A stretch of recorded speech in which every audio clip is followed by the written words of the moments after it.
손님 그냥 드시고 가세요. 내일이면 이 가게도 끝입니다. 30년 지켜온 생선구이집 앞에 붙은 빨간 압류 예고장. 마지막 밤 문을 두드린 독일인 손님이 지갑을 잃어버렸다며 무료로 식사를 하고 떠났는데 그리고 아무도 몰랐다. 그 낯선 외국인이 이 집뿐 아니라 세 사람의 인생까지 완전히 뒤집어 놓을 줄은. 이 이야기가 궁금하시다면 지금 바로 구독과 좋아요, 알림 설정 부탁드립니다. 여러분의 작은 관심이 더 좋은 이야기를 만드는 힘이 됩니다. 석쇠 위에서 고등어가 지글거리며 기름을 뱉어냈다. 김성우는 집게로 생선을 뒤집으며 시계를 힐끗 봤다. 오후 8시 23분. 폐업 시간까지 2시간도 채 남지 않았다. 아니, 정확히 말하면 이 가게가 존재할 수 있는 시간이 내일 정오까지였다. 아내 최은정의 목소리가 주방 너머로 들려왔다. 평소와 다름없는 톤이었지만 성우는 그 안에 숨겨진 떨림을 알아챘다. 30년을 함께 산 부부였다. 짧은 대답이 전부였다. 성우는 무 김치를 덜어 접시에 담으며 홀을 바라봤다. 테이블 5개 중 3개만 손님이 앉아 있었다. 평일 저녁치고는 한산한 편이었다. 아니, 요즘은 매일이 한산했다. 바다횟집이라는 간판을 단 이 가게는 성우가 27살에 시작한 곳이었다. 처음엔 좁은 포장마차였다. 비린내를 싫어하던 아내가 매일 밤 석쇠를 닦아주며 함께 버텼고 단골 손님들이 하나둘 늘어나며 가게는 확장됐다. 그러나 3년 전부터 모든 게 무너지기 시작했다. 대형 프랜차이즈 해산물 전문점이 2블록 떨어진 곳에 들어섰고 코로나가 터지며 손님은 끊겼다. 대출을 받아 버텼지만 이자는 눈덩이처럼 불어났다. 결국 3억 원의 빚이 쌓였고 내일 정오 법원 집행관이 와서 이 건물에 압류 스티커를 붙일 예정이었다. 은정의 급한 목소리에 성우는 정신을 차렸다. 석쇠 위에 고등어 한 마리가 까맣게 타들어가고 있었다. 그는 탄 생선을 쓰레기통에 버리고 새 고등어를 꺼냈다. 손이 떨렸다. 30년간 수천 마리를 구웠지만 오늘 밤만큼은 집중할 수 없었다. 냉장고 안에는 아직 팔리지 않은 생선들이 가득했다. 고등어, 갈치, 조기, 삼치, 모두 새벽 시장에서 직접 고른 것들이었다. 성우는 매일 새벽 4시 30분이면 눈을 떴다. 노량진 수산시장으로 가서 가장 신선한 생선을 골라왔다. 그게 30년간의 루틴이었다. 내일부터는 그 시장도 못 가겠다는 생각이 머릿속을 스쳤다. 주방 구석에 놓인 낡은 라디오에서는 뉴스가 흘러나왔다. 경제 뉴스, 부동산 뉴스, 자영업자들의 폐업률이 역대 최고치를 기록했다는 소식. 성우는 라디오를 껐다. 듣고 싶지 않았다. 오후 9시 10분. 테이블 3번의 중년 부부가 일어섰다. 단골 손님이었다. 7년째 매주 목요일마다 찾아오던 사람들이었다. 남자 손님이 카드를 내밀다가 은정과 눈이 마주쳤다. 그의 눈빛에 안타까움이 어려 있었다. 소문은 이미 퍼진 듯했다. 부부는 인사를 하고 나갔다. 문이 닫힌 후 은정은 계산대에 기대어 한숨을 내쉬었다. 그녀의 눈가가 붉어졌다. 성우는 다가가 아내의 어깨를 토닥였다. 말은 필요 없었다. 30년을 함께 산 부부에게 침묵도 대화였다. 오후 9시 40분. 마지막 손님들이 계산을 마치고 나갔다. 성우는 에이프런을 벗으며 한숨을 내쉬었다. 이제 정리만 하면 됐다. 내일 아침엔 더 이상 이 주방에 설 일도 없을 것이다. 은정은 테이블을 닦기 시작했다. 천천히 마치 이별을 준비하듯이 각 테이블마다 담긴 추억들이 스쳐 지나갔다. 창가 테이블에선 아들 민수가 고등학교 합격 소식을 전했고 구석 테이블에선 아버지의 칠순 잔치를 했었다. 은정이 벽 쪽 테이블을 가리켰다. 민수가 처음으로 서빙을 도와주겠다고 했던 곳이었다. 중학교 2학년 때였다. 성호의 목소리가 잠겼다. 아들 민수는 지금 어디서 무얼 하고 있을까? 3년 전 대학을 그만두고 집을 나간 후 연락이 끊겼다. 가게가 어려워지자 학비를 대주지 못한다고 했을 때 민수는 아무 말 없이 짐을 쌌다. 그 후로 민수는 가끔 문자만 보냈다. 하지만 전화는 받지 않았고 집에도 오지 않았다. 성호는 휴대폰을 꺼내 민수의 번호를 바라봤다. 마지막 문자는 2달 전이었다. 성호는 답장을 보내지 못했다. 뭐라고 써야 할지 몰랐다. 그때였다. 딸랑. 현관문에 종이 울렸다. 낯선 억양의 한국어였다. 성호가 고개를 들자 문 앞에 키 큰 서양인 남성이 서 있었다. 50대 중반쯤 돼 보이는 그는 정갈한 베이지색 코트를 입고 있었고 은퇴 안경 너머로 조심스러운 눈빛을 보냈다. 성호는 본능적으로 대답했다. 손님은 손님이었다. 마지막 밤이든 아니든. 남자는 공손하게 고개를 숙이며 안으로 들어왔다. 그의 뒤로 서울의 차가운 11월 바람이 함께 밀려 들어왔다. 코트에서 희미하게 빗물 냄새가 났다. 은정이 황급히 물수건을 준비했다. 30년간 몸에 밴 습관이었다. 남자는 코트를 벗어 옷걸이에 걸었다. 그 아래엔 단정한 회색 스웨터와 검은색 슬랙스를 입고 있었다. 깔끔한 차림새였지만 어딘가 지쳐 보였다. 하지만 그것보다 성호의 시선을 끈 건 따로 있었다. 남자가 가게 안을 둘러보는 눈빛. 거기엔 묘한 감정이 섞여 있었다. 그리움 같은, 아니면 후회 같은. 그리고 그날 밤 아무도 몰랐다. 이 한 명의 손님이 모든 걸 바꿀 거라는 사실을. 독일인 남성은 창가 테이블을 가리키며 물었다. 그의 한국어는 유창하진 않았지만 예의 바른 태도가 묻어났다. 은정이 물수건과 메뉴판을 가져다 주며 미소 지었다. 남자는 물수건으로 손을 닦으며 창밖을 바라봤다. 빗방울이 유리창을 타고 흘러내렸다. 남자는 메뉴판을 꼼꼼히 살폈다. 성호는 주방에서 그를 관찰했다. 외국인 손님이 아주 드물지 않았지만 이렇게 늦은 시간에 그것도 혼자 온 경우는 흔치 않았다. 주문이 들어왔다. 고등어구이 정식 하나. 성호는 냉장고에서 싱싱한 고등어 한 마리를 꺼냈다. 마지막 손님이니만큼 제대로 대접해야겠다는 생각이 들었다. 비늘을 정성껏 긁어냈다. 칼끝으로 꼬리부터 머리 방향으로 비스듬히 힘을 주어 30년간 반복한 동작이었다. 눈을 감고도 할 수 있었다. 비늘을 제거한 고등어는 물에 헹궜다. 그리고 내장을 제거하고 깨끗이 씻어낸 후 키친타월로 물기를 닦았다. 그 위에 굵은 소금을 뿌렸다. 너무 많지도 적지도 않게 딱 적당히. 석쇠는 이미 달궈져 있었다. 성호는 고등어를 올렸다. 지글.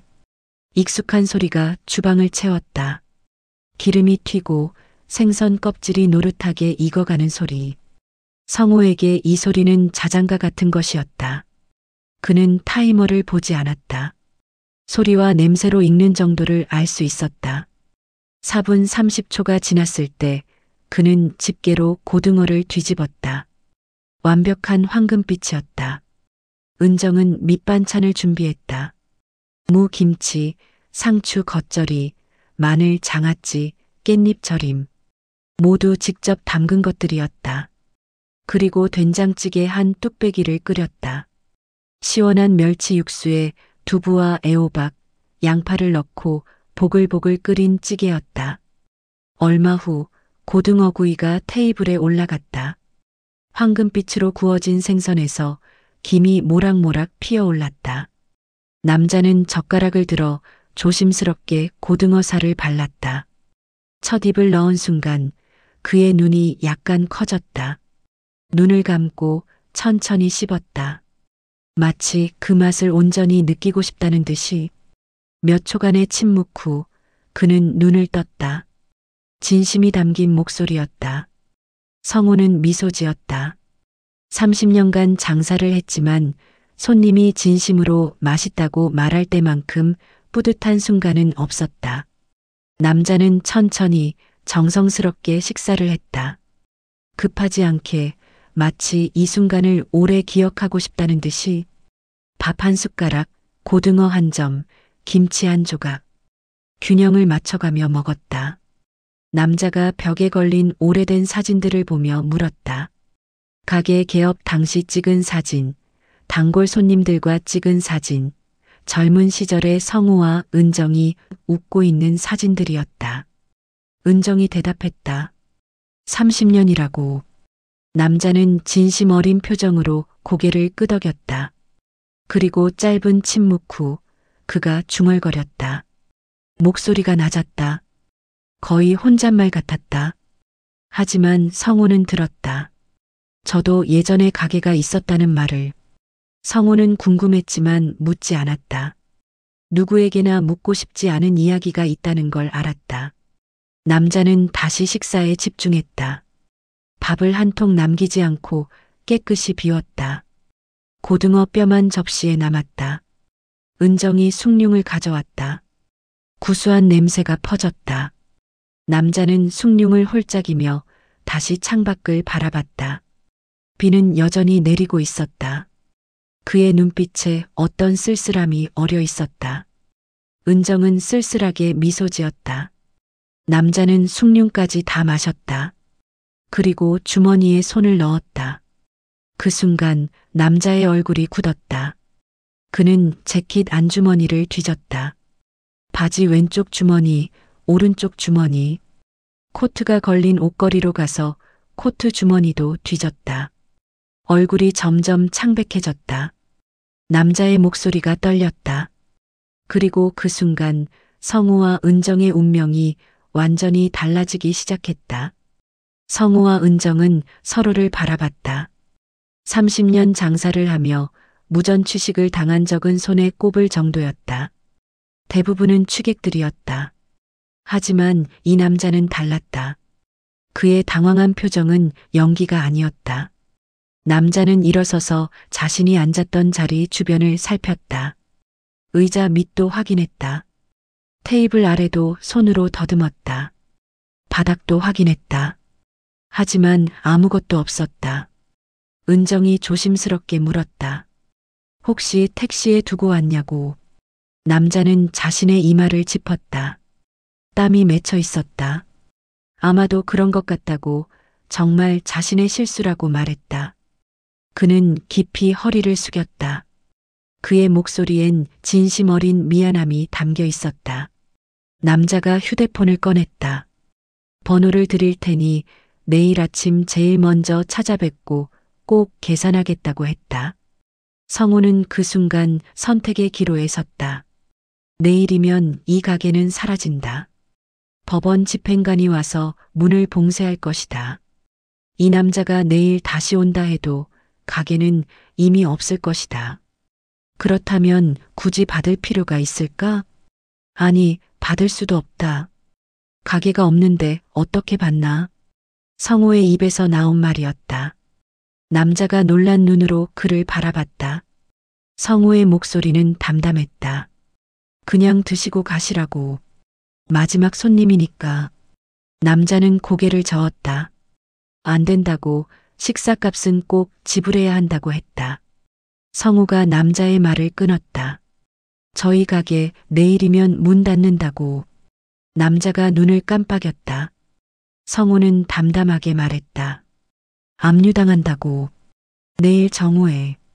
그러니까 당신이 내일 다시 와도 저희는 없다고. 그냥 드시고 가시라고. 은정이 남편의 팔을 잡았다. 남자는 할 말을 잃은 듯 입을 벌렸다가 다물었다. 그의 눈가가 붉어졌다. 성우는 더 이상 말하고 싶지 않았다. 이미 충분히 창피했다. 30년 장사한 가게가 내일 압류당한다는 사실을 처음 보는 외국인에게 털어놓았다는 게 남자는 한참을 서 있었다. 그리고 깊이, 정말 깊이 허리를 숙였다. 목소리가 떨렸다. 이 은혜는 꼭 갚겠다고. 남자는 코트를 챙겨 입었다. 그리고 문 앞에서 다시 한번 고개를 숙였다. 딸랑. 문이 닫혔다. 종소리가 울리고 남자의 뒷모습이 빗속으로 사라졌다. 정적이 찾아왔다. 은정은 테이블로 가서 남자가 앉았던 자리를 치웠다. 깨끗이 비운 그릇들, 가지런히 놓인 젓가락, 정성스럽게 개어진 냅킨, 그리고 테이블 구석에 10,000원짜리 지폐 한 장이 접혀 있었다. 은정이 지폐를 집어들었다. 그 안에 작은 메모지가 함께 접혀 있었다. 정말 죄송합니다. 이것밖에 없습니다. 꼭 다시 찾아뵙겠습니다. 은정의 눈에서 눈물이 흘러내렸다. 성우는 아내를 껴안았다. 두 사람은 말없이 서로를 아는 채 한참을 서 있었다. 밖에선 11월에 차가운 비가 내렸고 빨간 압류 예고장이 빗물에 젖어 흐려지고 있었다. 은정이 작게 속삭였다. 우리 잘한 거 맞냐고. 성우가 대답했다. 잘했다고. 두 사람은 가게 정리를 마저 했다. 설거지를 하고 바닥을 닦고 석쇠를 깨끗이 씻었다. 마지막 밤이었다. 오후 11시 30분. 모든 불을 껐다. 주방 불, 홀 불, 간판 불. 30년간 밝혀왔던 불들이 하나씩 꺼졌다. 성우와 은정은 손을 잡고 가게 밖으로 나왔다. 빗속에서 마지막으로 간판을 바라봤다. 바다 횟집. 30년의 역사가 담긴 4글자.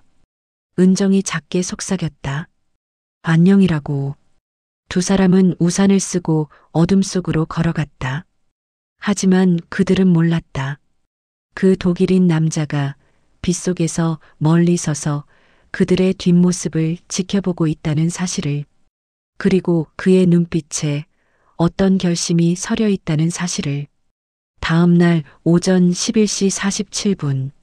성우와 은정은 가게 안에서 마지막 짐을 정리하고 있었다. 벽에 걸렸던 사진들을 내렸다. 개업 당시 사진, 아들 민수가 어렸을 때 찍은 사진, 단골 손님들과의 기념사진들.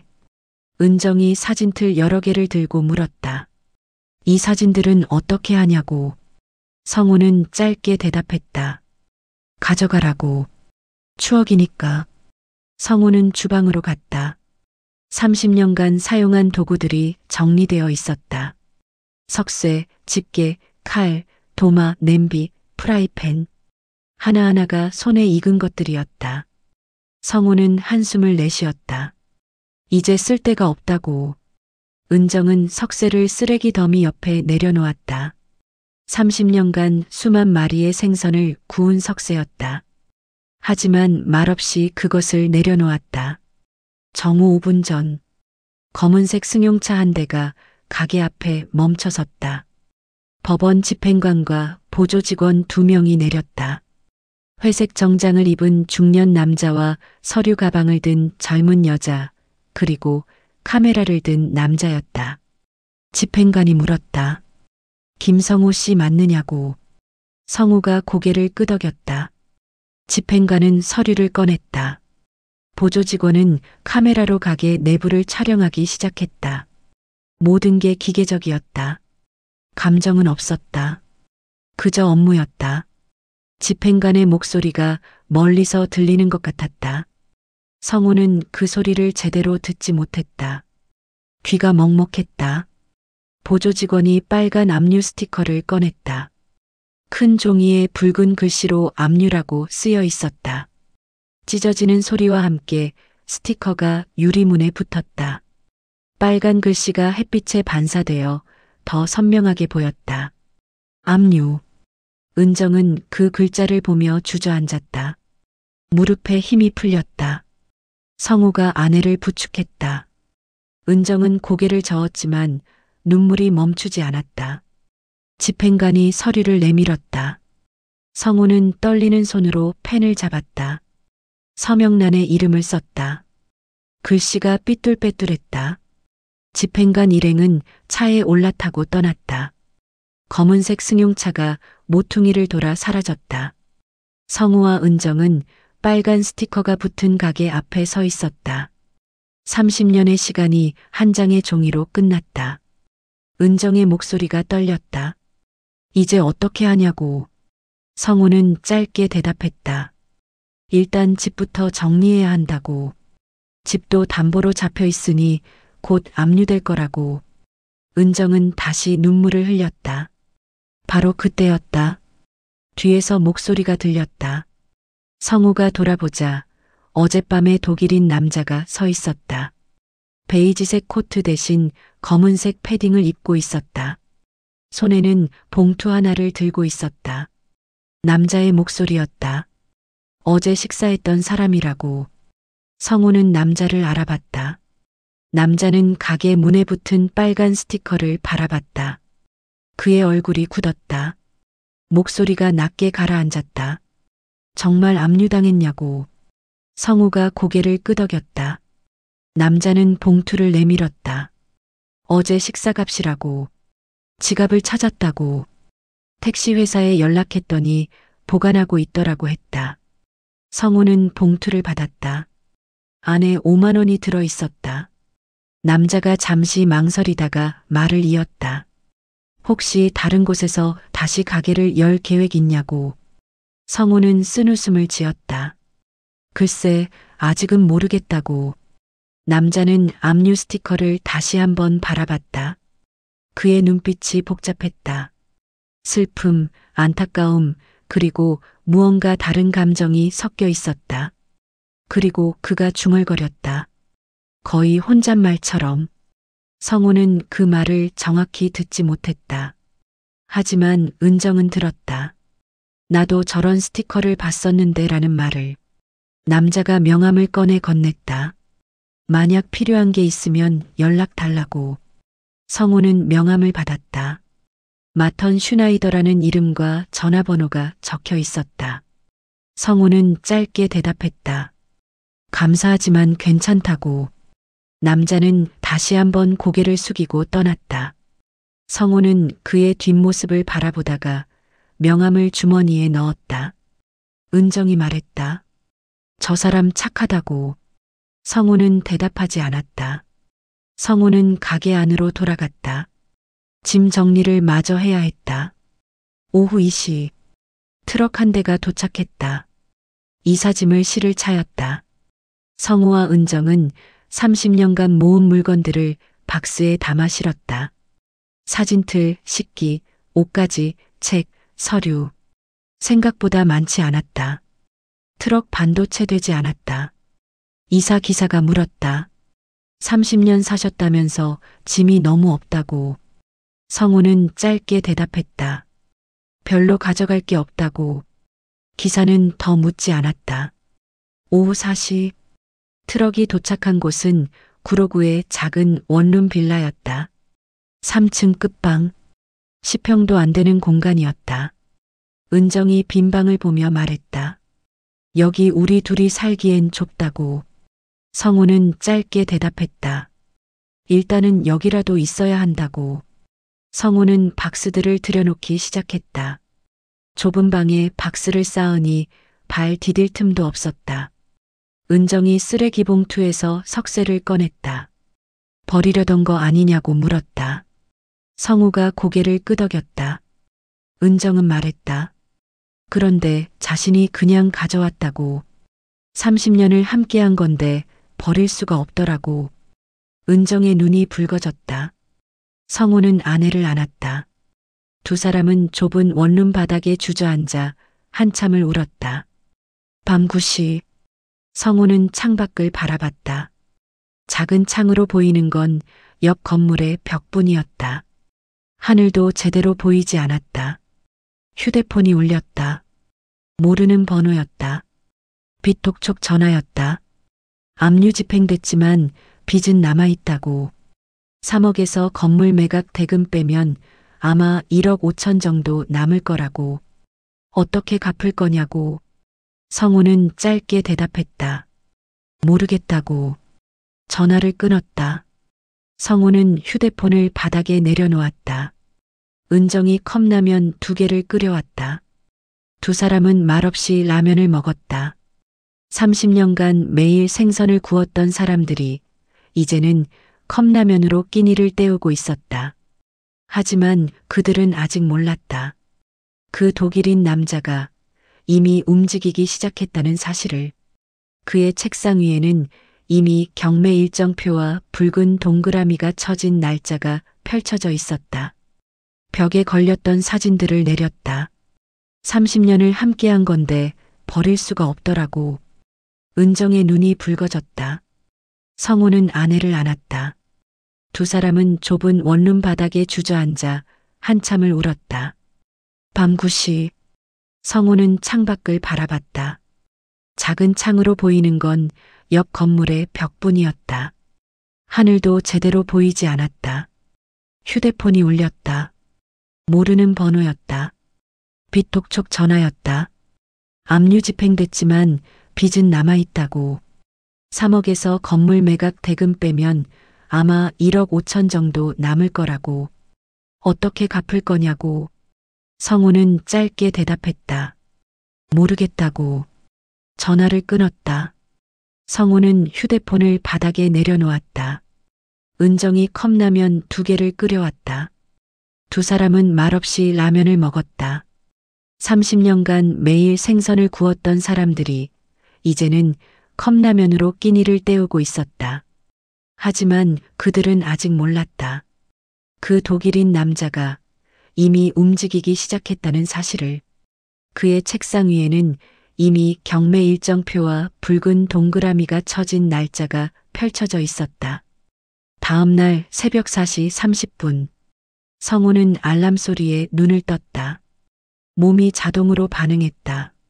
30년간 이 시간이면 노량진 수산시장으로 가야 했다. 하지만 이젠 아니었다. 그는 알람을 끄고 다시 누웠다. 천장을 바라봤다. 낯선 천장이었다. 은정이 옆에서 깼냐고 물었다. 성우가 짧게 대답했다. 두 사람은 나란히 누워 천장을 바라봤다. 은정이 이제 뭘 해야 하냐고 물었다. 성우는 일단 일을 찾아야 한다고. 돈 되는 거 아무거나 라고 대답했다. 오전 9시 성우는 구인구직 사이트를 뒤졌다. 50대 중반 남자가 할 수 있는 일은 많지 않았다. 경비, 청소, 배달, 택배. 대부분 최저임금이었다. 성우는 새벽 택배 상하차 일용직에 전화를 걸었다. 면접도 없었다. 내일부터 나오라는 말뿐이었다. 은정도 일을 찾았다. 편의점 알바. 오후 2시부터 10시까지. 시급 9,620원. 다음 날부터 두 사람의 새로운 일상이 시작됐다.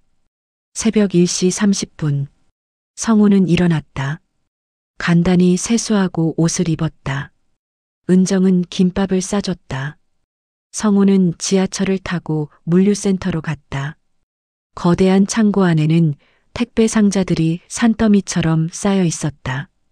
반장은 간단하게만 설명했다.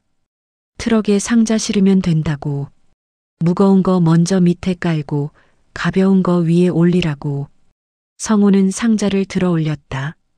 무거웠다. 20kg는 넘어 보였다. 허리가 삐걱거렸다. 하지만 멈출 수 없었다. 1시간, 2시간, 3시간, 4시간. 상자를 들고 싣고 나르고. 반복이었다. 등에 땀이 흘렀다. 손에 물집이 잡혔다. 새벽 6시. 일이 끝났다. 성우는 화장실에서 세수를 했다. 거울 속에 자신이 낯설었다. 핏기 없는 얼굴, 푹 꺼진 눈. 50대 중반의 노동자. 성우는 쓴웃음을 지었다. 30년 전엔 내 가게가 있었는데 라고 혼잣말을 했다. 집으로 돌아오니 오전 7시. 은정은 아침을 준비하고 있었다. 두 사람은 말없이 밥을 먹었다. 김치찌개와 계란말이. 단순한 식사였다. 은정은 오후 1시 30분에 집을 나섰다. 편의점까지는 버스로 20분 거리였다. 점주는 일을 빠르게 알려줬다. 계산, 진열, 청소, 유통기한 확인. 할 일은 많았다. 은정은 빠르게 익혔다. 30년간 장사를 한 사람이었다. 점주가 손님 응대는 잘한다고 말했다. 은정은 오래 장사했다고 짧게 대답했다. 점주가 뭐 했냐고 물었지만 은정은 대답하지 못했다. 오후 10시. 은정은 집으로 돌아왔다. 다리가 퉁퉁 붓고 허리가 아팠다. 성우는 이미 자고 있었다. 새벽 일을 위해 일찍 자야 했다. 은정은 조용히 샤워를 하고 누웠다. 눈물이 흘렀다. 이게 우리 삶이구나 라고 생각했다. 이틀째, 사흘째, 나흘째 같은 일상이 반복됐다. 성우는 새벽 택배 상하차, 은정은 편의점 알바. 두 사람은 하루에 2~3시간밖에 함께 있지 못했다. 일주일째 되던 날, 성우는 무거운 상자를 들다가 허리를 삐끗했다. 고통이 몸을 관통했다. 동료가 괜찮냐고 물었지만 성우는 짧게 괜찮다고만 대답했다. 하지만 괜찮지 않았다. 허리가 끊어질 듯 아팠다. 성우는 파스를 붙이고 계속 일했다. 쉴 수 없었다. 쉬면 돈이 안 들어왔다. 열흘째, 은정은 편의점에서 손님과 시비가 붙었다. 취객이 소주병을 들이밀며 유통기한 지났다고 소리쳤다. 은정은 확인했다. 아직 3일 남았다고 말했다. 취객은 욕설을 퍼부었다. 은정은 참았다. 30년간 장사하며 온갖 손님을 대했지만 이건 달랐다. 예전엔 자기 가게였다. 참을 필요가 없었다. 하지만 이젠 알바였다. 참아야 했다. 은정은 고개를 숙였다. 집으로 돌아와 성우에게 말하지 않았다. 걱정시키고 싶지 않았다. 2주째, 통장 잔액은 80만 원이었다. 월세 50만 원을 내면 30만 원 남았다. 식비, 교통비, 통신비를 빼면 거의 안 남았다. 은정이 통장을 보며 말했다. 이렇게 살면 언제 빚을 갚냐고. 성우는 고개를 떨궜다. 은정이 계산을 했다. 1억 5천만 원. 한 달에 200만 원 벌면 생활비 빼면 한 달에 50만 원 저축. 그럼 300개월. 25년이라는 말이 나왔다. 성우는 대답할 수 없었다. 한 달째. 성우는 새벽 일을 마치고 집으로 돌아오던 중 예전 가게 앞을 지나갔다. 빨간 압류 스티커는 여전히 붙어 있었다. 가게 안은 텅 비어 있었다. 그는 한참을 서서 가게를 바라봤다. 가슴이 먹먹했다. 휴대폰이 울렸다.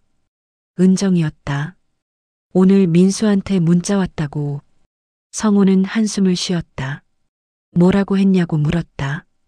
잘 지내냐고 물었다고 했다. 성우는 짧게 말했다. 그냥 잘 지낸다고 답장하라고. 걱정시키지 말자고. 전화를 끊었다. 성우는 다시 가게를 바라봤다. 그때 누군가 옆에 섰다. 돌아보니 마르틴이었다. 어젯밤의 독일인. 마르틴은 압류 스티커가 붙은 가게를 바라봤다. 아직도 비어 있다고 말했다. 성우가 짧게 대답했다. 마르틴이 물었다. 혹시 경매 정보 아냐고. 성우는 고개를 저었다. 관심 없다고. 성우는 돌아서려 했다. 마르틴이 그를 불렀다. 뭔가 도와드릴 수 있는 게 없냐고. 성우는 짧게 대답했다. 괜찮다고. 저희 일은 저희가 해결할 거라고. 성우는 고개를 숙이고 걸어갔다.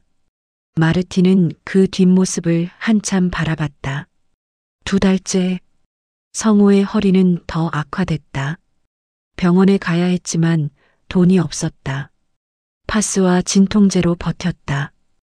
은정은 편의점에서 야간 근무도 시작했다. 오후 2시부터 밤 10시, 그리고 주 2회 밤 10시부터 새벽 6시. 몸이 망가지고 있었다.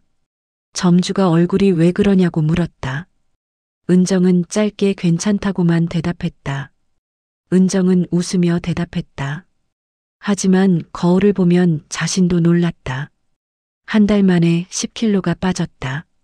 어느 날 밤, 성우와 은정은 좁은 원룸에서 마주 앉았다. 통장 잔액은 15만 원이었다. 내일이 월세 내는 날이었다. 은정이 말했다. 월세를 못 낼 것 같다고. 성우는 휴대폰을 꺼냈다.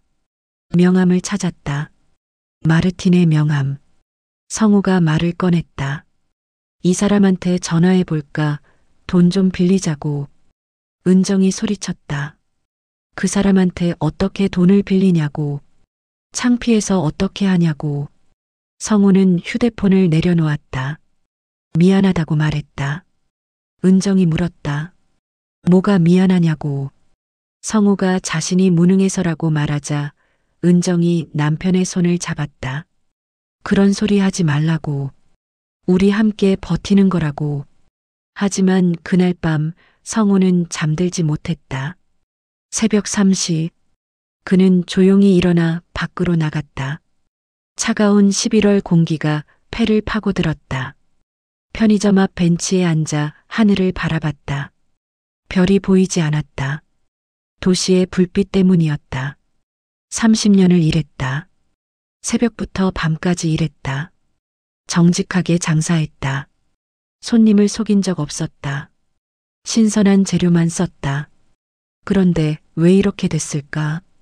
눈물이 흘렀다. 그때 누군가 옆에 앉았다. 돌아보니 마르틴이었다. 마르틴이 잠 못 이루냐고 물었다. 성우가 짧게 대답했다. 마르틴도 잠이 안 온다고 했다. 산책하다가 왔다고. 둘은 말없이 앉아 있었다. 마르틴이 힘드냐고 물었다. 성우가 짧게 대답했다. 마르틴은 그 건물을 자신이 경매로 샀다고 말했다. 어제 낙찰받았다고. 2억 3천에. 그리고 그 건물에서 다시 가게를 시작하는 거 어떠냐고 물었다. 자신이 도와주겠다고.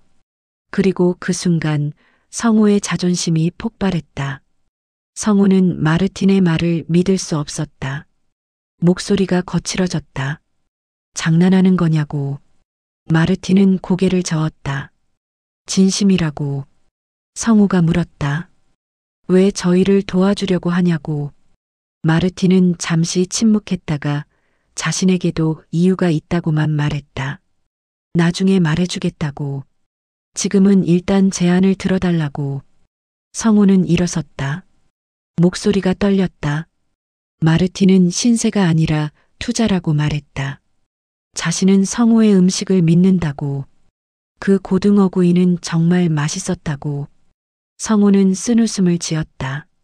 맛있다고 장사가 되는 게 아니라고. 저희가 망한 이유도 그거라고. 마르틴은 그건 마케팅의 문제였을 거라고. 음식 자체는 훌륭했다고 대답했다. 성우는 고개를 저으며 걸어갔다. 마르틴이 뒤에서 외쳤다. 생각해보라고. 자신은 기다릴 수 있다고. 다음 날 아침, 성우는 은정에게 모든 걸 말했다. 은정은 믿기지 않는다는 표정을 지었다. 그 독일인 분이 건물을 샀다고? 그리고 우리 보고 다시 가게를 하라고? 성우가 고개를 끄덕였다. 은정이 물었다. 왜 우리를 도와주려는 거냐고. 성우는 대답했다. 모르겠다고. 나중에 말해준다고 했다고. 은정은 봉투를 열었다. 안에 300만 원이 들어 있었다. 월세 6개월치였다. 은정이 물었다. 이걸 받을 수 있냐고. 성우는 대답하지 못했다. 은정이 다시 물었다. 어떻게 생각하냐고. 성우는 창밖을 바라봤다.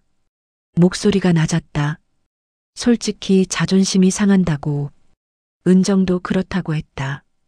성우가 주먹을 쥐었다. 하지만 선택지가 없다고. 이대로 가면 우리 둘 다 쓰러질 거라고. 은정은 고개를 끄덕였다. 그럼 받아들이는 거냐고 물었다. 성우는 대답하지 않았다. 좀 더 생각해 보겠다고 했다. 사흘 후 마르틴이 원룸을 찾아왔다. 초인종을 누르자 은정이 문을 열었다. 좁은 원룸에 마르틴이 들어오자 공간이 더 좁아 보였다. 그는 주변을 둘러봤다.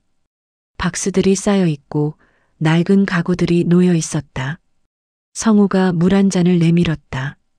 마르틴은 앉았다. 제 제안 생각해봤냐고 물었다. 성우는 은정을 바라봤다. 은정이 고개를 끄덕였다.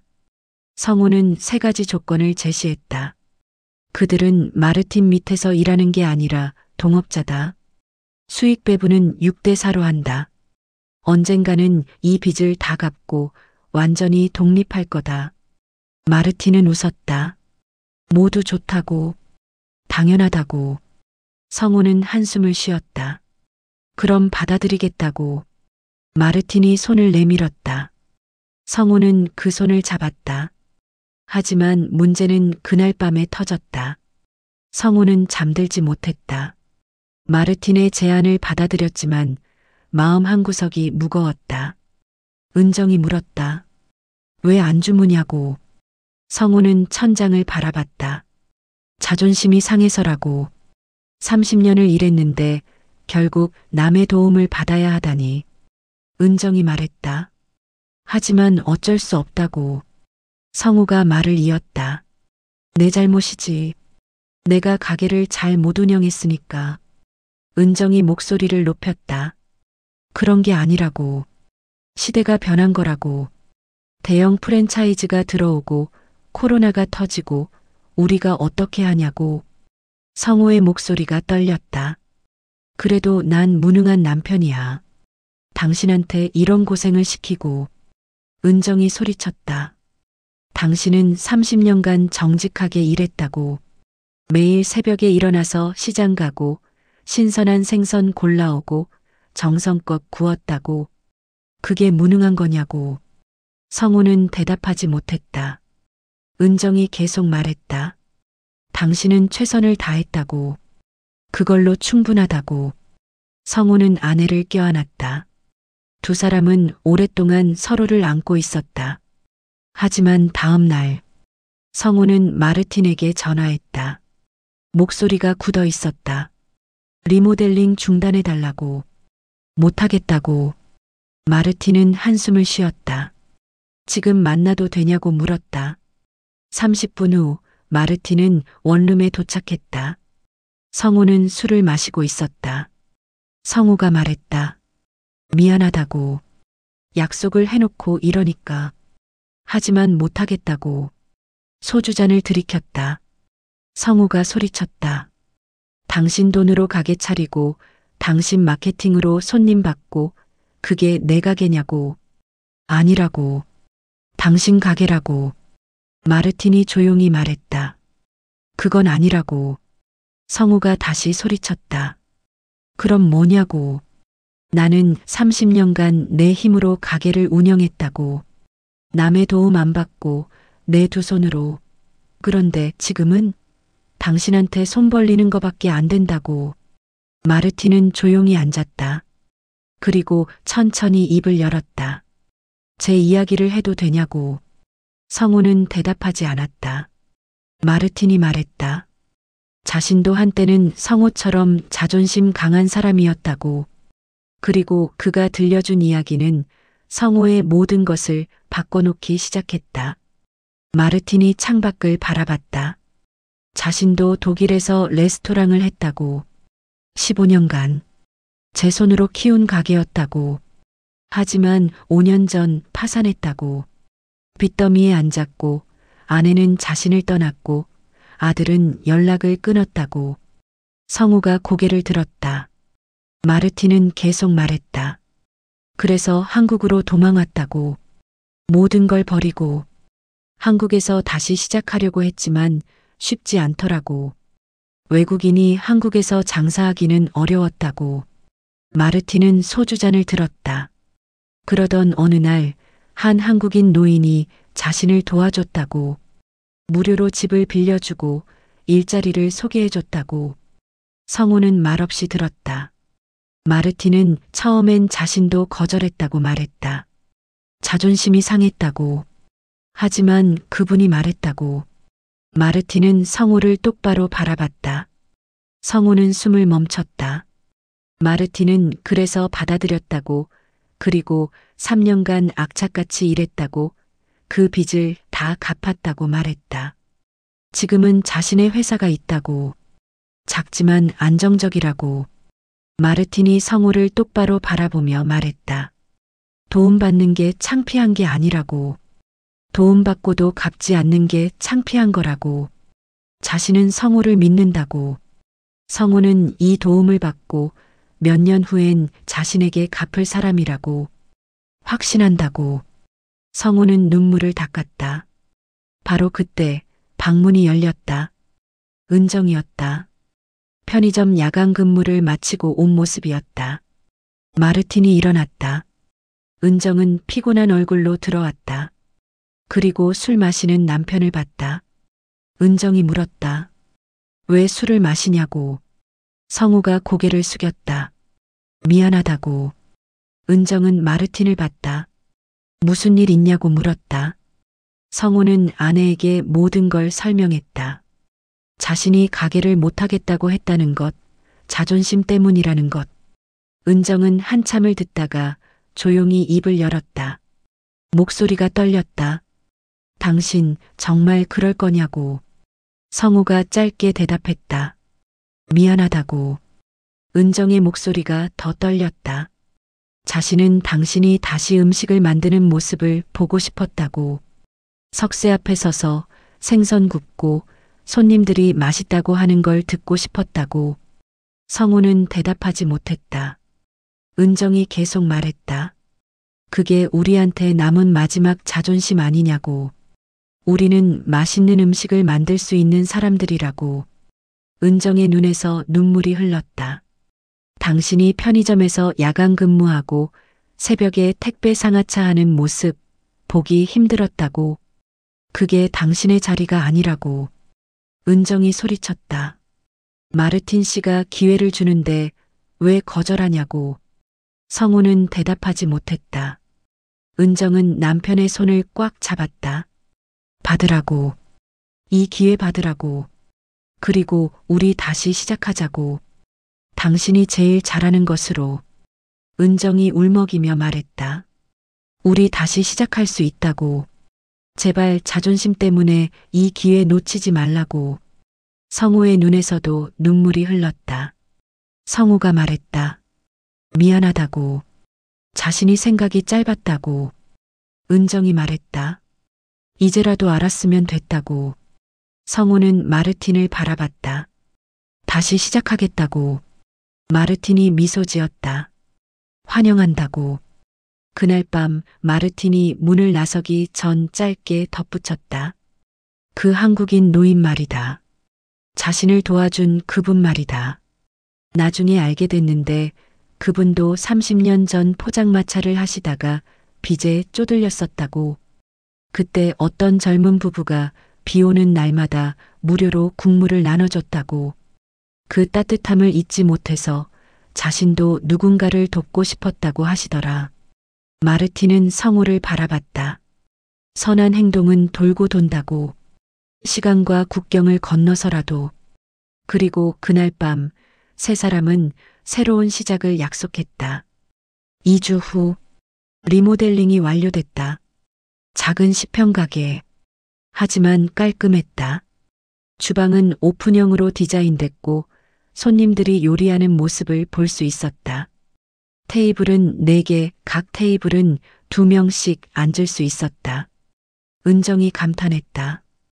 예전보다 훨씬 세련됐다고. 마르틴이 설명했다. 작지만 효율적이라고.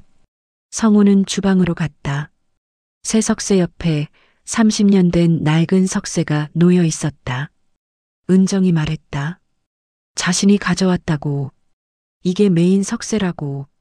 성우는 석쇠를 만졌다. 손때가 묻은 손잡이, 수만 번 닦아서 반들반들해진 표면. 눈물이 핑 돌았다. 다시 시작하는구나 라고 혼잣말을 했다. 개업 준비는 빠르게 진행됐다. 메뉴는 간단하게 구성했다. 고등어구이 정식, 갈치구이 정식, 삼치구이 정식. 3가지뿐이었다. 은정이 물었다. 메뉴가 너무 적은 거 아니냐고. 마르틴이 대답했다. 아니라고. 이게 좋다고. 요즘 트렌드는 한 가지를 정말 잘하는 집이라고. 가격은 적당하게 책정했다. 정식 한 끼에 15,000원. 비싸지도 않게. 성우가 말했다. 재료는 최상급으로 쓸 거라고. 새벽 시장에서 직접 고를 거고 신선도 떨어지는 건 절대 안 쓴다고. 개업일은 12월 1일로 정했다. 딱 한 달 후였다. 마르틴은 SNS 계정을 만들었다. 인스타그램, 페이스북, 카카오톡 채널. 이름은 바다석쇠로 정했다. 심플하고 기억하기 쉬웠다. 마르틴은 독일인 커뮤니티에 홍보를 시작했다. 한국 전통 생선구이 맛집 오픈. 30년 경력의 한국인 셰프가 직접 굽는 고등어라는 문구와 함께 사진을 올렸다. 글은 빠르게 퍼졌다. 댓글이 달렸다. 꼭 가보겠다고, 주소 알려달라고. 인스타그램에도 예쁜 사진들을 올렸다. 노릇하게 구워진 고등어, 김이 모락모락 나는 된장찌개, 신선한 밑반찬들. 반응이 뜨거웠다. 개업 하루 전, 성우는 새벽 4시에 일어났다. 30년간의 습관이었다. 은정이 물었다. 어디 가냐고. 성우가 대답했다. 시장이라고. 내일 손님 올 생선 사러 간다고. 은정이 말했다. 같이 가겠다고. 두 사람은 노량진 수산시장으로 갔다. 3개월 만이었다. 단골 상인이 반겼다. 사장님 오랜만이라고. 성우는 가장 신선한 생선들을 골랐다. 눈이 맑고 아가미가 선홍색이고 몸통이 탱탱한 것들. 상인이 감탄했다. 역시 30년 경력은 다르다고. 고르는 눈이 다르다고. 성우는 미소 지었다. 오랜만에 느끼는 뿌듯함이었다. 12월 1일. 개업일 아침. 성우는 새벽부터 준비했다. 생선을 손질하고 밑반찬을 준비하고 주방을 정리했다. 은정은 홀을 닦고 테이블을 세팅하고 물수건을 준비했다. 마르틴도 일찍 왔다. 준비 다 됐냐고 물었다. 성우가 대답했다. 완벽하다고. 마르틴이 물었다. 긴장되냐고. 성우는 떨리는 손을 보며 웃었다. 엄청나다고. 오전 11시. 개업 시간이었다. 은정이 물었다. 문 열까요? 성우가 대답했다. 열자. 문을 열자 밖에 사람들이 줄 서 있었다. 은정이 놀랐다. 뭐지, 벌써 이렇게 많이? 마르틴이 웃었다. SNS 효과라고. 다들 오픈 소식 듣고 온 거라고. 첫 손님은 독일인 커플이었다. 은정이 반겼다. 테이블이 순식간에 찼다. 네 테이블 모두 손님으로 가득했다. 성우는 주방에서 생선을 구웠다.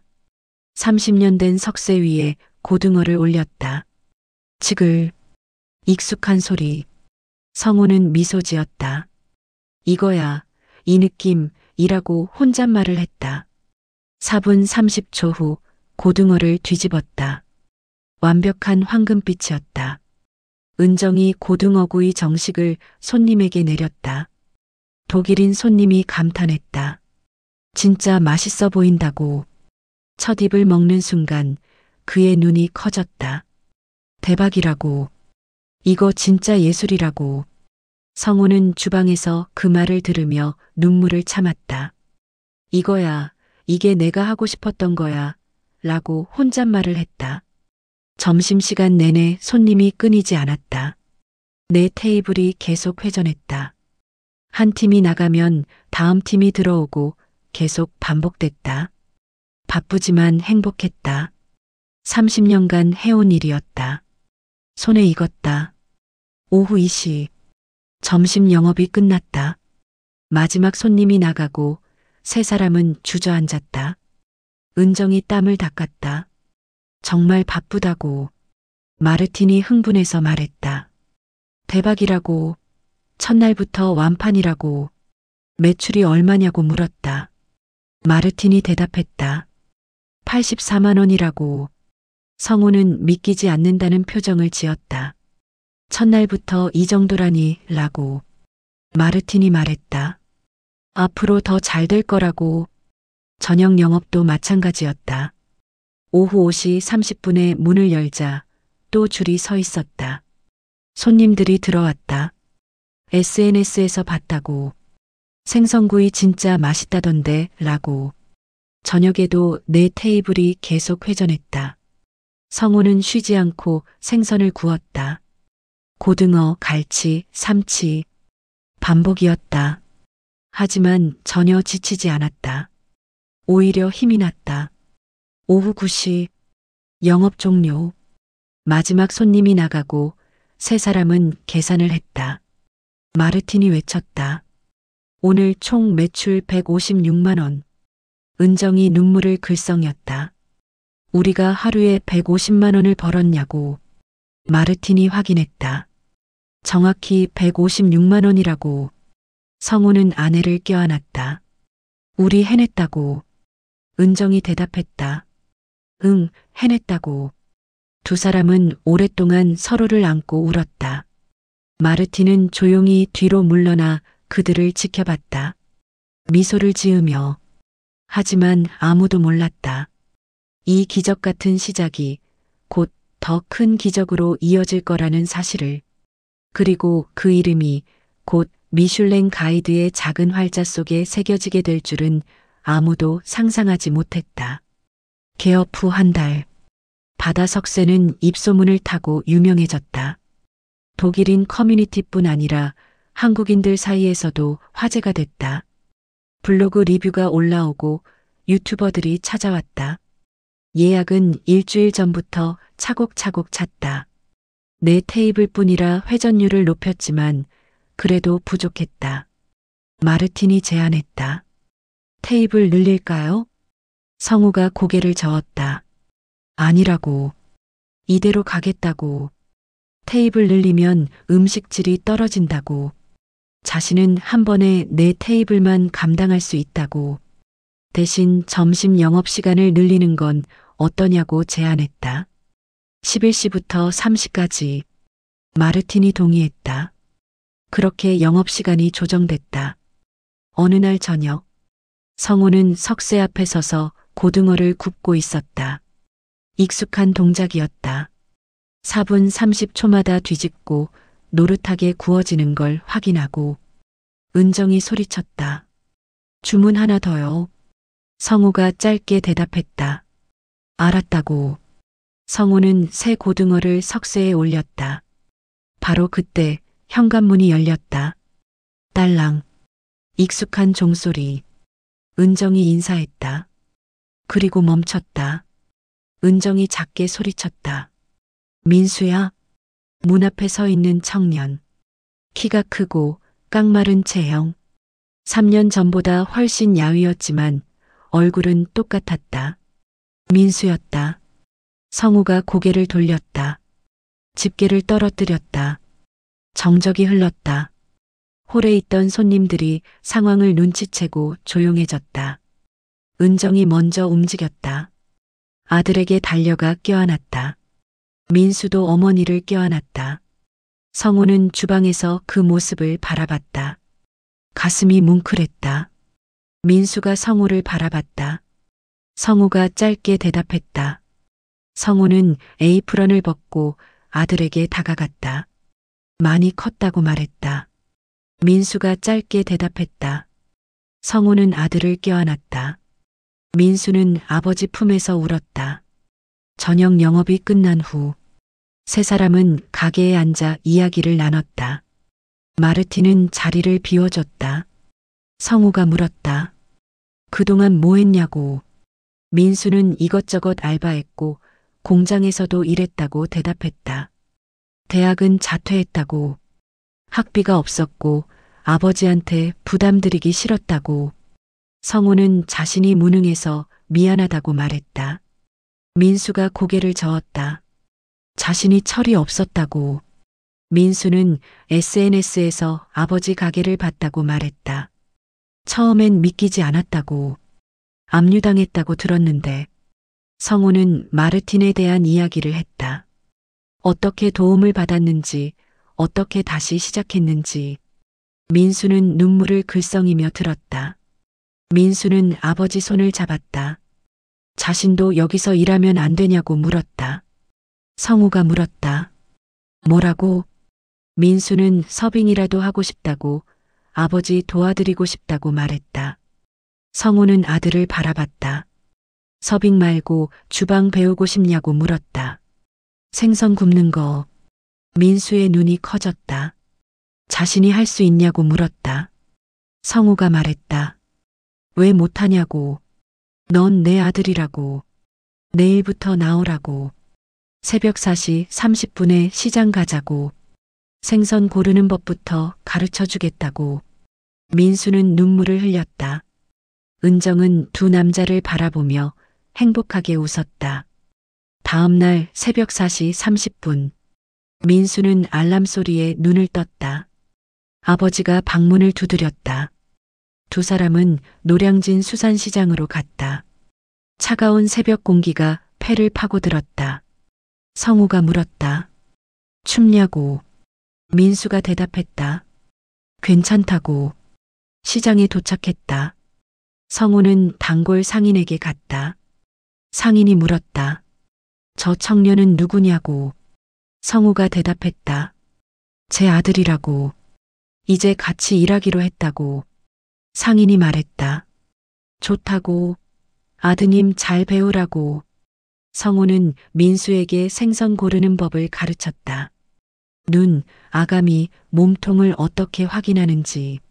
민수는 아버지의 손길을 따라했다. 서툴렀지만 열심히 배웠다. 민수가 물었다. 아버지 30년간 매일 이렇게 하셨냐고. 성우가 짧게 대답했다. 민수가 말했다. 대단하다고. 성우가 말했다. 뭐가 대단하냐고. 먹고 살려고 한 거라고.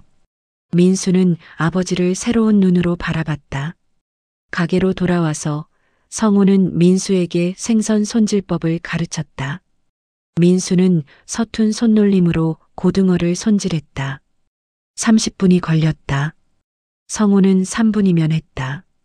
민수가 물었다. 자신이 너무 느리냐고. 성우가 대답했다. 아니라고. 처음 치고 잘했다고. 자신도 처음엔 1시간 걸렸다고. 민수는 힘을 얻어 계속 연습했다. 석쇠 앞에서의 훈련도 시작됐다. 민수는 석쇠 앞에 서서 고등어를 구웠다. 첫 번째는 탔다. 두 번째는 덜 익었다.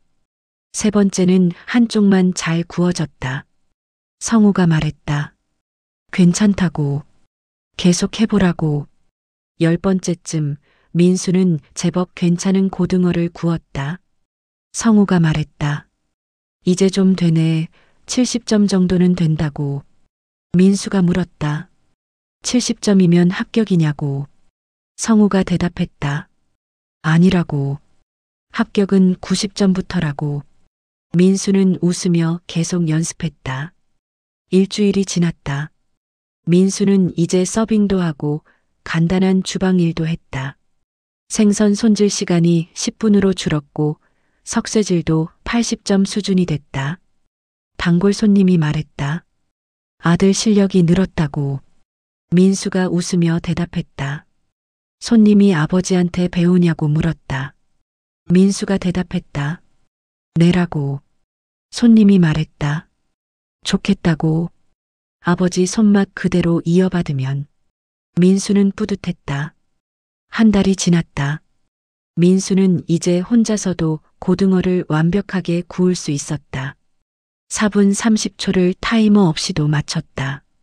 성우가 말했다. 민수가 물었다. 정말이냐고. 성우가 대답했다. 90점은 된다고. 민수는 감격했다. 어느 날 성우는 민수에게 주방을 맡겼다. 민수는 떨렸지만 석쇠 앞에 섰다. 점심 영업시간. 주문이 들어왔다. 민수는 생선을 석쇠에 올렸다. 지글거리는 소리, 익어가는 냄새. 4분 30초. 뒤집었다. 완벽한 황금빛이었다. 민수가 외쳤다. 나갑니다. 성우는 접시를 받아 손님에게 내렸다. 손님이 첫 입을 먹었다. 맛있다고 말했다. 손님이 물었다. 이거 누가 구웠냐고. 성우가 대답했다. 저희 아들이라고. 민수를 가리켰다. 손님이 말했다. 아드님 실력 좋다고. 민수는 주방에서 그 말을 듣고 눈물이 핑 돌았다. 나도 할 수 있구나 라고 혼잣말을 했다. 그리고 그날 세 사람의 가족이 완전히 하나로 모였다. 하지만 이 가족의 이야기는 거기서 끝나지 않았다. 진짜 대반전은 이제부터였다. 개업 후 3개월. 바다 석쇠는 서울에서 손꼽히는 생선구이 맛집이 됐다. 예약은 한 달 전부터 차야 했고 SNS 팔로워는 2만 명을 넘었다. 블로거들의 리뷰가 쏟아졌고 방송에도 소개됐다. 매출은 하루 평균 200만 원을 넘었다. 한 달이면 6천만 원. 재료비와 인건비, 월세를 빼도 3천만 원 정도가 남았다. 마르틴이 계산기를 두드리며 말했다. 이 속도면 2년 안에 빚 다 갚겠다고. 성우와 은정은 서로를 바라보며 미소 지었다. 은정이 말했다. 꿈만 같다고. 3개월 전엔 원룸에서 컵라면 먹었는데. 성우가 대답했다. 진짜 기적 같다고. 어느 날 저녁. 영업이 끝나고 4사람은 가게에 앉아 소주를 마셨다. 성우, 은정, 민수 그리고 마르틴. 성우가 입을 열었다. 마르틴 씨, 그동안 정말 감사했다고. 마르틴이 대답했다. 아니라고. 성우가 말했다. 당신이 아니었으면 우리 여기 없었을 거라고. 마르틴은 소주잔을 들었다. 자신도 감사하다고. 당신들 덕분에 자신도 다시 꿈을 꾸게 됐다고. 성우가 물었다. 무슨 꿈이냐고. 마르틴은 잠시 망설이다가 입을 열었다. 사실 자신에게도 아들이 있다고. 독일에. 지금 27살이라고. 성우가 물었다. 연락하냐고. 마르틴이 대답했다. 아니라고. 5년간 연락이 끊겼다고. 마르틴의 목소리가 떨렸다. 자신이 파산했을 때 아들이 자신을 원망했다고. 아버지는 실패자다. 나는 아버지 같은 사람 되고 싶지 않다고 했다고. 마르틴은 눈물을 닦았다. 그 말이 너무 아파서 한국으로 도망왔다고.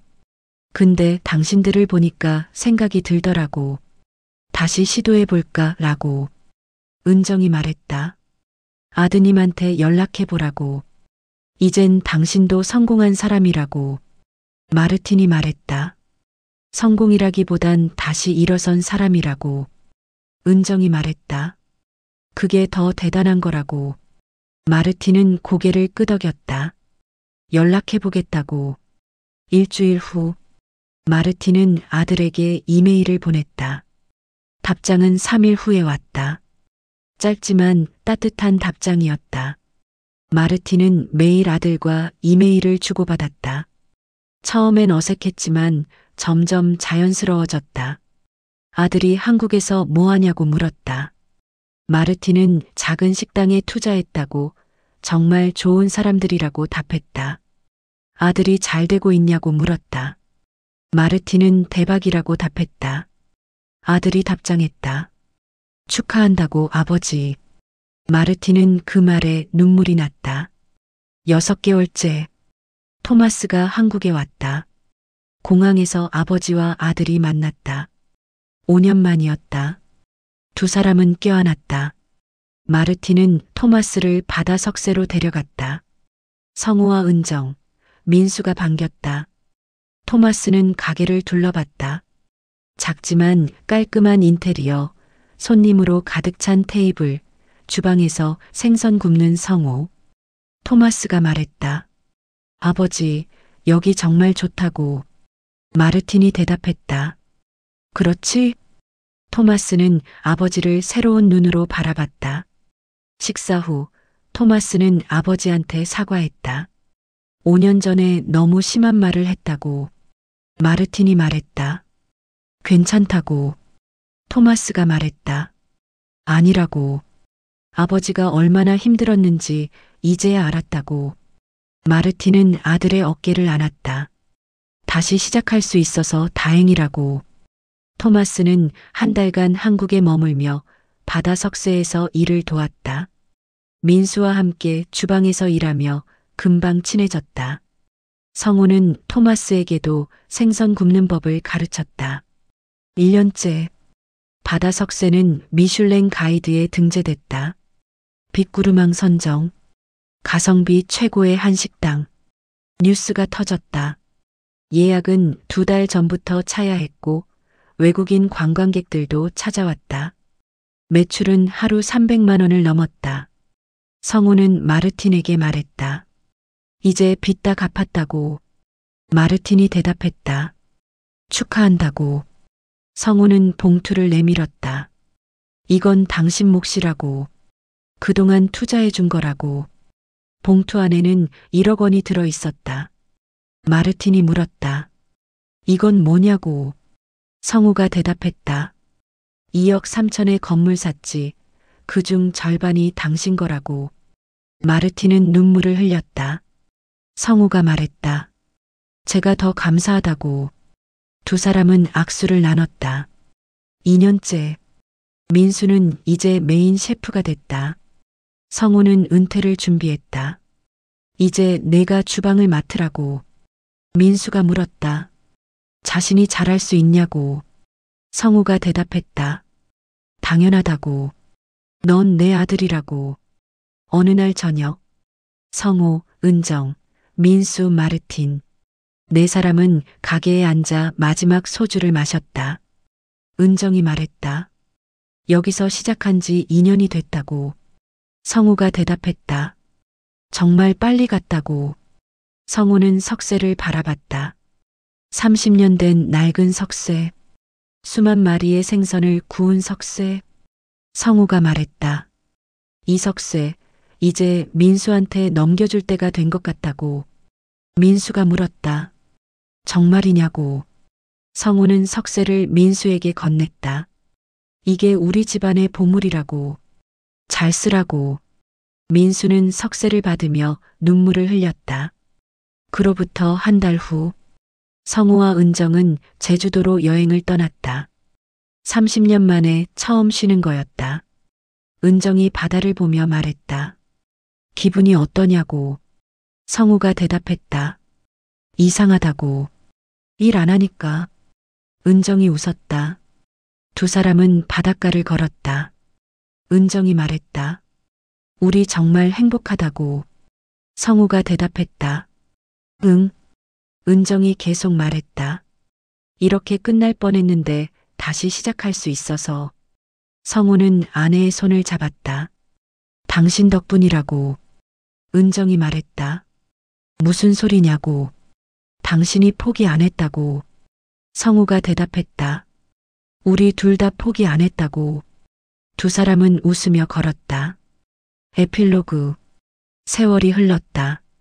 바다 석쇠는 전국으로 퍼져나갔다.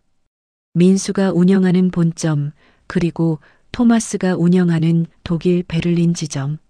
마르틴은 두 가게를 오가며 컨설팅을 했다. 성우와 은정은 완전히 은퇴해서 시골에서 살았다. 민수는 아버지의 뜻을 이어받아 바다 석쇠 재단을 설립했다. 어려운 자영업자들을 돕는 재단이었다. 매년 100명의 자영업자에게 무이자 대출을 제공했고 멘토링을 해줬다. 민수가 기자에게 말했다. 우리 아버지도 누군가의 도움으로 다시 일어섰다고. 이제 우리가 도울 차례라고.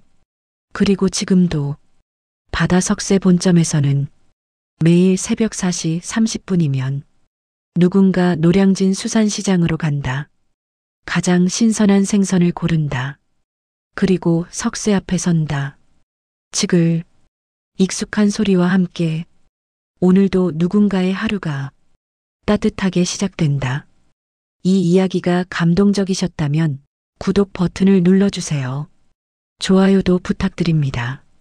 알림 설정까지 하시면 더욱 감사하겠습니다. 다음 이야기도 기대해 주세요. 노후 이야기 공감 라디오였습니다. 감사합니다.